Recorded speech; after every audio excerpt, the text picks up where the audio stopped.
हम किसी रास्ते पर चलना शुरू करें और हम अपना लक्ष्य निर्धारित कर लें कि हमें वहां तक पहुंचना है, लेकिन यदि हमारे मन में अपने लक्ष्य के प्रति विश्वास न हो और उस लक्ष्य तक पहुंचने का जो मार्ग है उसके प्रति विश्वास न हो, तो एक कदम भी रखना बहुत मुश्किल होता है। मन के भीतर बड़ी दुविधा रहती है कि क्या पता ठीक रास्ता है कि नहीं और मैं वहां तक पहुंचूंगा कि नहीं।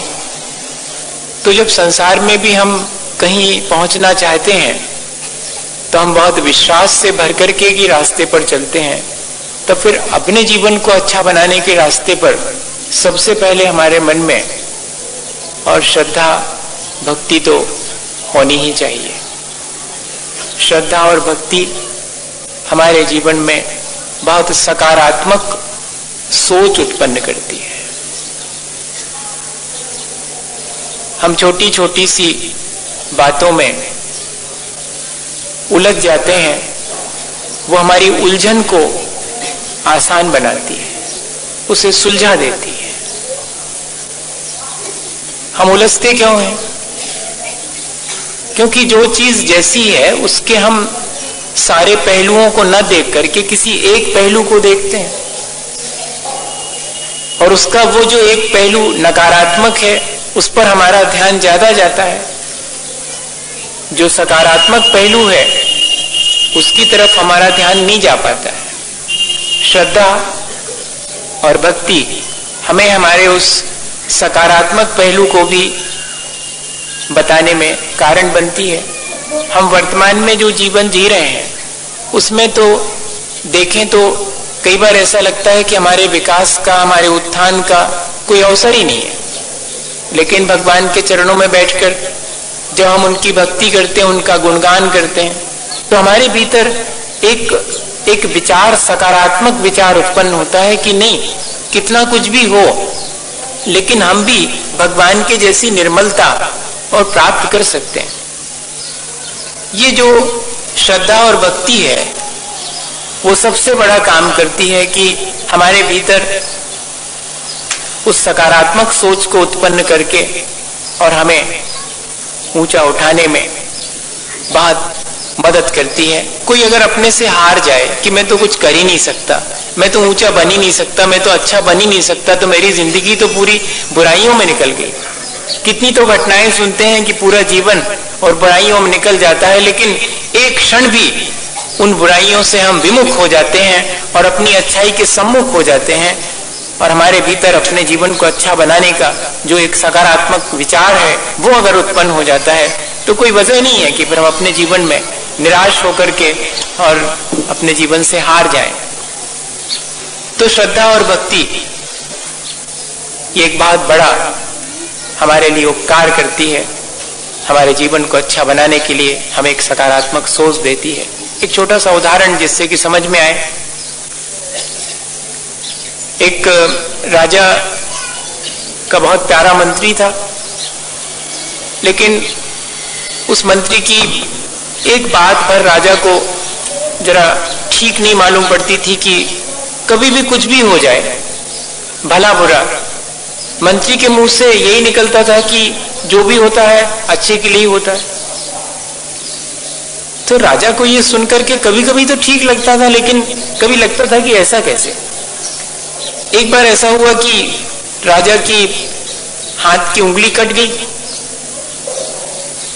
और जब राजा ने कहा कि मंत्री जी देखिए मेरे हाथ की उंगली कट गई, तभी मंत्री जी ने कहा कि जो भी होता वो अच्छे के लिए होता। अच्छा, मेरी उंगली कट गई और आपको लग रहा है जो भी होता वो अच्छे के लिए होता। अब तो गुस्सा आ गया। तो राजा ने कहा कि अच्छा, अब इसको मैं कभी न कभी इसके लिए बताऊंगा। और गुस्से में आकर के उन्होंने कहा कि इस मंत्री को और कुएं में डाल दिया जाए, पड़ा रहेगा वहां पर। तो मंत्री को जब ले जाके कुएं में डालने लगे तो मंत्री ने यही कहा कि जो भी होता वो अच्छे के लिए होता। राजा को गुस्सा तो वैसे ही थी, और गुस्सा आया कि अभी भी वो यही कह रहा है मैं उसको कुएं में डाल रहा हूं, फिर भी कह रहा है कि जो भी होता अच्छे के लिए होता। छोड़ो, अब मंत्री की तरफ से ध्यान हटा करके राजा ने अपना 2-3 दिन के भीतर प्रोग्राम बनाया कि चलेंगे जंगल में और शिकार खेलने के लिए। तो राजा जाते हैं अपने और सैनिकों के साथ शिकार खेलने के लिए, और होता यह है कि वो सैनिक पीछे रह जाते हैं, राजा कहीं दूसरे रास्ते पर निकल जाते हैं और बहुत मुश्किल में पड़ जाते हैं। वहां पर जो भील लोग थे वो राजा को पकड़ लेते हैं। राजा बहुत सुंदर थे, तो वो ये सोच करके पकड़ते हैं कि इतना सुंदर व्यक्ति है और इसको अगर हम बलि चढ़ा देंगे तो, हाँ, ऐसा कई लोगों को प्रचलित है। इस तरह की चीजें बड़ी अजीब अजीब तरह की चीजें हैं संसार में, आप आश्चर्य करेंगे। कल मेरे सामने से और वो बिल्ली एक चूहे को पकड़ करके निकली तो कई लोगों का मुंह बन गया। तो मुझे आश्चर्य हुआ कि जब किसी मनुष्य को मांस खाते देखते तब इनका मुंह नहीं बनता, उसके बाजू में बैठ के मांसाहारी होटल में खा लेते हैं। बड़ा मजा है ध्यान आपको कल का कैसा लग रहा था उस समय? कह रही है क्या? उसका तो वो भोजन है और हमारा तो भोजन था शाकाहार, और हम खाने लगते हैं मांस, तो हमें घृणा नहीं होती देख करके और खाते समय भी। वैसे ये संसार अभी तो सुनकर लग रहा होगा कि कैसी वाली चीज सुना रहे हैं, वो बलि देने के लिए कह रहे हैं, ये तो ठीक नहीं है। चलो कम से कम इतना ही अच्छा है कि ठीक को ठीक मानते हैं और ठीक नहीं है उसको ठीक नहीं मानते, फिर भी करते हैं, ये बात अलग है। पर इतनी गनीमत है कि ठीक को ठीक मान रहे हैं और जो ठीक नहीं उसे ठीक नहीं मान रहे हैं। ऐसा ना हो कि जो ठीक नहीं उसको भी ठीक मानने लगे।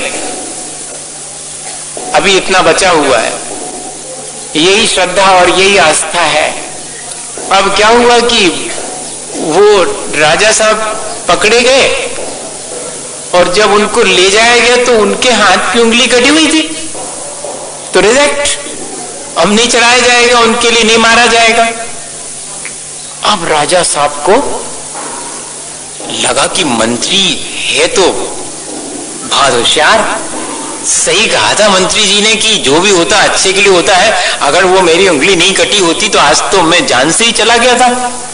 फौरन वापस आकर के मंत्री जी को निकलवाया उसमें से, कुएं में से, और कहा मंत्री जी आपकी बात तो बिल्कुल सही निकली, लेकिन अभी भी मेरे मन में एक बात है कि मेरी उंगली कटी, मेरे प्राण बच गए, ये तो ठीक हुआ, लेकिन आपको मैंने कुएं में डलवा दिया, इसमें कौन सा अच्छा हुआ जो आप कह रहे थे कि कुएं में डालने से भी अच्छा हुआ?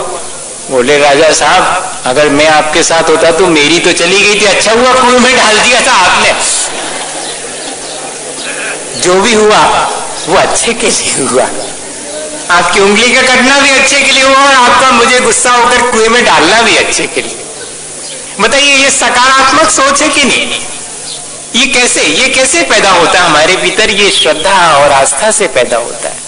जब हमारे स्वरूप के प्रति श्रद्धा होती है तब आध्यात्मिक दृष्टि से देखें कि जो व्यक्ति वितरागता के प्रति श्रद्धा रखता है, संसार में होने वाले राग द्वेष के फलस्वरूप जो सुख दुख है, हर्ष विषाद है, उनके पीछे उसे साम्य भाव ही रखने का मन होता है कि ठीक है जो भी है ठीक है। तो ऐसा विचार कहां से आया? उसी वीतराग मुद्रा के दर्शन से, उसी के प्रति श्रद्धा और आस्था से। और इतना ही नहीं, ये श्रद्धा और आस्था निश्चिंतता बहुत देती है। देखिएगा वो मंत्री जी कितने निश्चिंत थे इस बात के लिए, और कुएं में पड़े हुए हैं फिर भी उनको कोई आकुलता और विकलता नहीं है मन के भीतर। कितनी निश्चिंतता व्यक्ति को मिलती है कि कोई है जो हमें संभाले हुए। सबसे बड़ी चीज ये, कहीं हम अगर समर्पित हैं, कहीं हम आस्था से भरे हुए हैं, तो हमें फिर ये एहसास होने लगता है कि हम अकेले नहीं हैं, कोई है हमारे साथ है और वो हमें संभाल ले। हालांकि हमारा विचार, हमारी श्रद्धा ही हमें संभालती है, कोई और नहीं संभालता हमारे लिए, लेकिन वो जो श्रद्धा है और वो जो विचार है वो हमें संभाले रहता है और हमें लगता है कि जैसे कोई हमें संभाले हुए है। हनुमान जी, एक बार कहीं पढ़ा था मैंने, घटना आती है कि रामचंद्र जी को कंधे पर बिठाल करके और कहीं ले जा रहे थे। अब देखो इस झगड़े में नहीं पड़ना कि ले जा रहे थे कि नहीं, क्योंकि उस समय अपन लोगों में से कोई भी नहीं था। वो मुनीश्वरनाथ भगवान के समय में हुए थे, बहुत पहले 24वें तीर्थंकर। अब वो ले जा रहे होंगे मान लो अपन, और कंधे बिठा के ले जा रहे थे। विद्याधर थे, विद्या के माध्यम से वो जो चाहे वो कर सकते। तो अब जब कंधे में बिठा के कोई को ले जाएंगे तो डेफिनेट है कि वो कंधे को और पकड़ के बैठेगा। तो हंसी हंसी में रामचंद्र जी ने कहा कि हनुमान, आप तो मुझे कंधे पर बिठा के ले जा रहे, लेकिन राजा दशरथ तो मुझे गोद में उठा के चलते थे जब मैं छोटा था, तब मुझे वो ज्यादा अच्छा लगता है। तो हनुमान जी ने मालूम क्या जवाब दिया? दशरथ जी बड़े हैं, वो आपके पिता हैं, वो आपको संभाल सकते हैं, इसलिए वो आपको गोद में संभाले हुए रहे। लेकिन प्रभु, मैं तो बहुत छोटा हूं, आपको कंधे बिठा ले हूं, मैं क्या संभालूंगा? आप ही मुझे संभालेंगे, पकड़े रहिएगा। ये क्या चीज है? मैं इसको पढ़ करके मुझे लगा कि ये तो बहुत एक स्थूल उदाहरण है, लेकिन इसके पीछे क्या भाव छिपा हुआ है कि हम कहीं ना कहीं अपने को श्रद्धा और आस्था से भर करके जब समर्पित कर देते हैं, तब इतनी ही निश्चिंतता और इतना ही हमारे भावों में निर्मलता अपने आप ही आ जाती है, और हम बहुत सारी उलझनों से संसार की बच जाते हैं।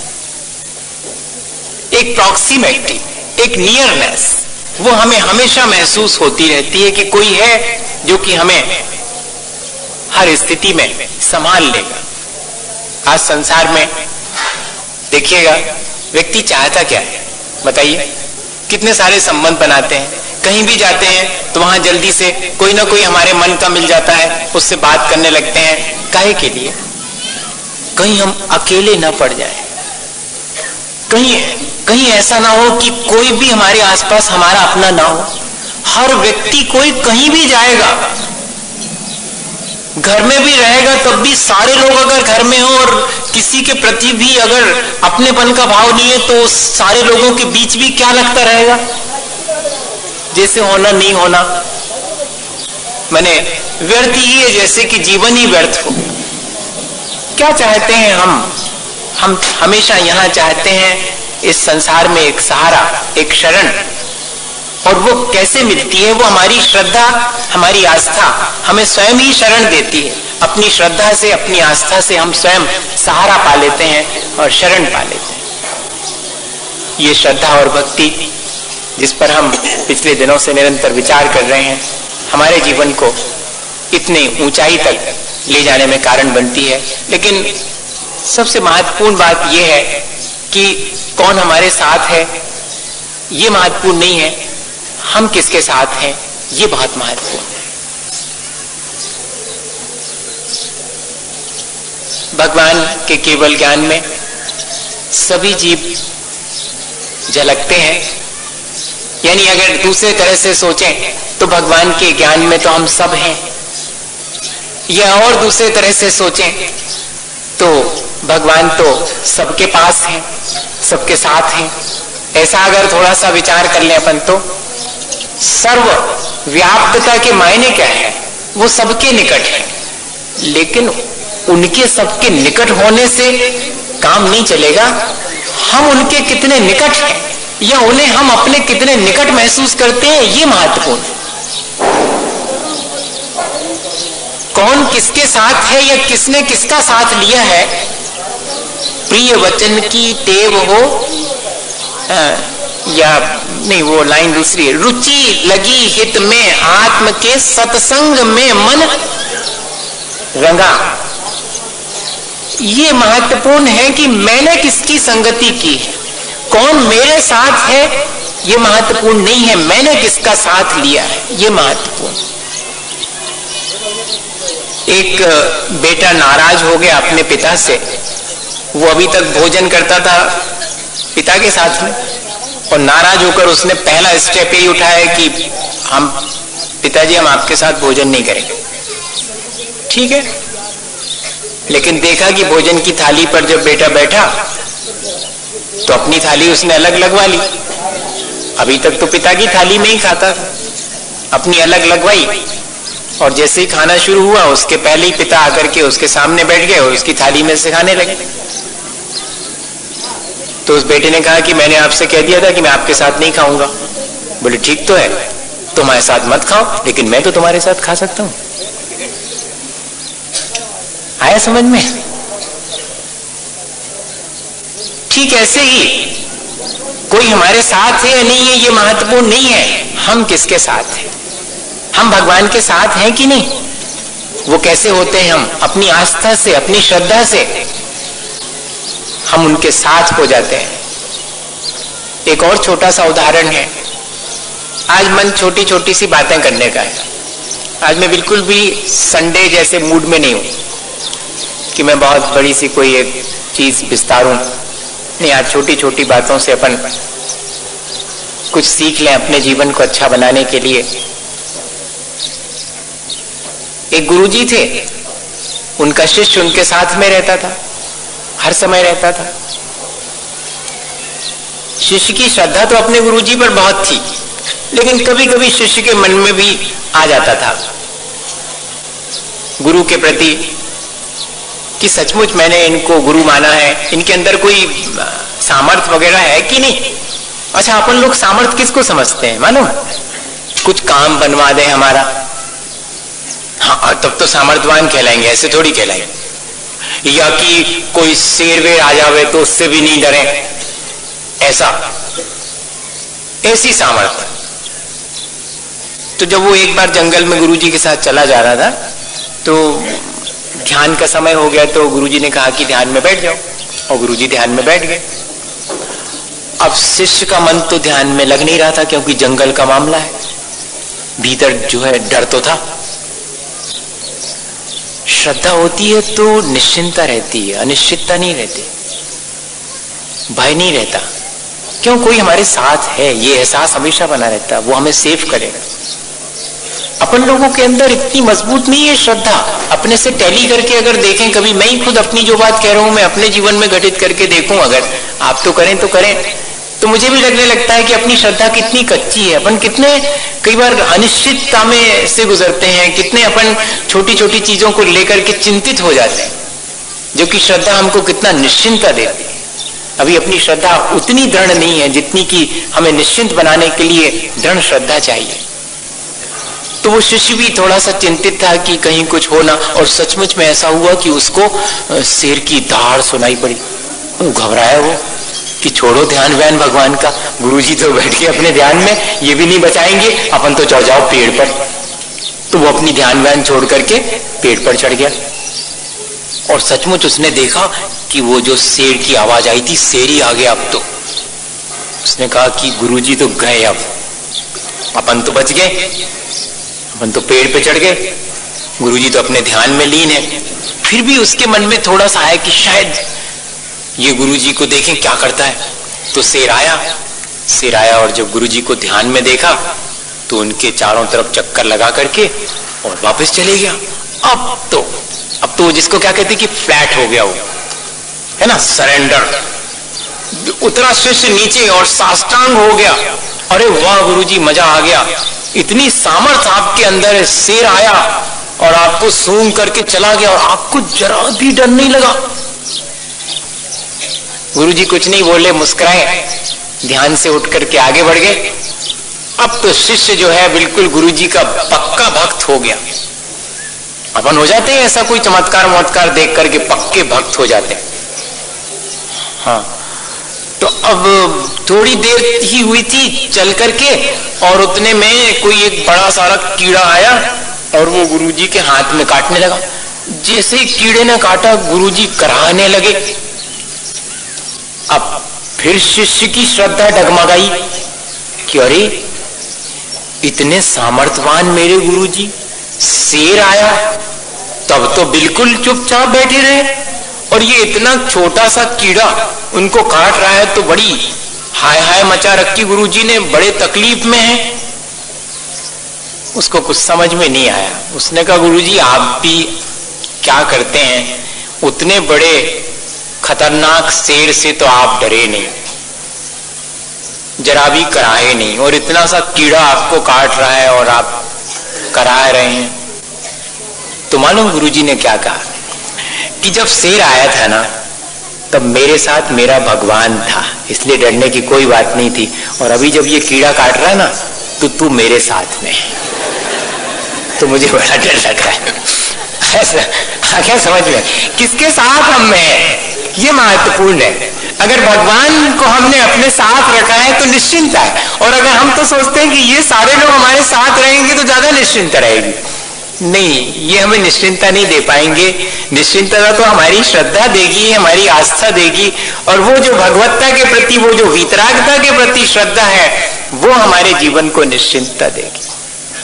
हमें अगर अपने जीवन में सकारात्मक सोच लाना है, हमारे अपने जीवन में हमें निश्चिंतता लानी है, हमें इस संसार की उलझनों के बीच भी साम्य भाव रख करके अपने जीवन को अच्छा बनाना है, तो ये श्रद्धा ही है जो हमारे लिए इन सब चीजों में मदद करती है। और इतना ही नहीं, अगर कभी हमारे ऊपर कोई विपत्ति आ जाती है तो हमारी श्रद्धा हमें उस विपत्ति में धैर्य बताती है। वर्तमान में व्यक्ति को शायद यही सब चीजें जरूरी हैं, वो निराश ना हो, इसलिए उसके लिए सकारात्मक सोच चाहिए। वो कहीं उलझने लगे तो उसे सुलझाने वाला कोई चाहिए, वो अगर कहीं बेसहारा हो जाए तो उसे सहारा चाहिए, और अगर कोई उस पर विपत्ति आए तो उसे धैर्य बंधाने वाला होना चाहिए। जीवन में और क्या चाहिए व्यक्ति को, ये सब चीजें एक साथ अगर कोई दे सकता है तो वो हमें श्रद्धा दे सकती है, भक्ति दे सकती है, हमारी अपनी आस्था दे सकती है। इतनी महत्वपूर्ण है ये श्रद्धा और भक्ति। हम सोचते हैं कि शायद बहुत पढ़ लिखने से, बहुत ज्ञानवान होने से हमारा जीवन अच्छा बन जाएगा, तो भैया अकेले भौतिक ज्ञान से, अकेले लौकिक ज्ञान से, या थोड़े पढ़ लिखने से हमारा जीवन अच्छा बन जाए, ये तय नहीं है। लेकिन अगर हमारे जीवन में थोड़ी सी श्रद्धा और भक्ति जागृत हो जाए, और सचमुच हमारे मन में उस श्रद्धा और भक्ति के चलते वीतरागता का भाव अगर उत्पन्न हो जाए, तो वो वीतराग भाव हमें अपने जीवन को अच्छा बनाने में बहुत मदद करेगा। एक और छोटी सी घटना, और हम आज अपने भीतर झांक करके देखेंगे कि क्या सचमुच हमारे जीवन में इतनी ही श्रद्धा और आस्था है। बिना पढ़ा लिखा व्यक्ति भी इस श्रद्धा और आस्था को प्राप्त कर सकता है, बशर्ते कि वो बहुत निर्मल चित्त से, बहुत सहज भाव से और भगवान की उपस्थिति को महसूस करे। वो अपने भीतर की भगवत्ता के प्रति रुचिवान हो, आत्मा के प्रति रुचि हो और अच्छी संगति हो। यही तो श्रद्धा हमें देती है, हमें आत्मा के प्रति रुचि उत्पन्न करा देती है, और श्रद्धा के चलते हम अपने पूज्य पुरुषों के प्रति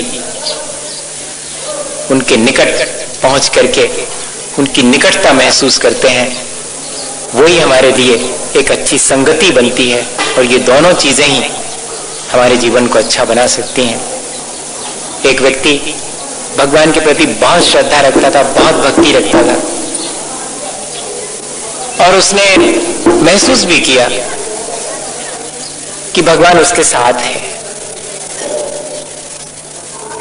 और इसके लिए उसने कई बार अपने जीवन में प्रत्यक्ष भी देखा कि जब वो कभी नदी के किनारे रेत में जाता था तो कई बार उसने महसूस किया कि वो अकेला होने के बावजूद भी रेत में दो जोड़ी पैर बने हुए दिखाई पड़ते थे। एक जोड़ी पैर तो उसके और एक जोड़ी और किसी के, और उसे लगता था कि मेरा भगवान मेरे साथ है, ये उसी के पैरों के निशान है। इतनी निकटता का एहसास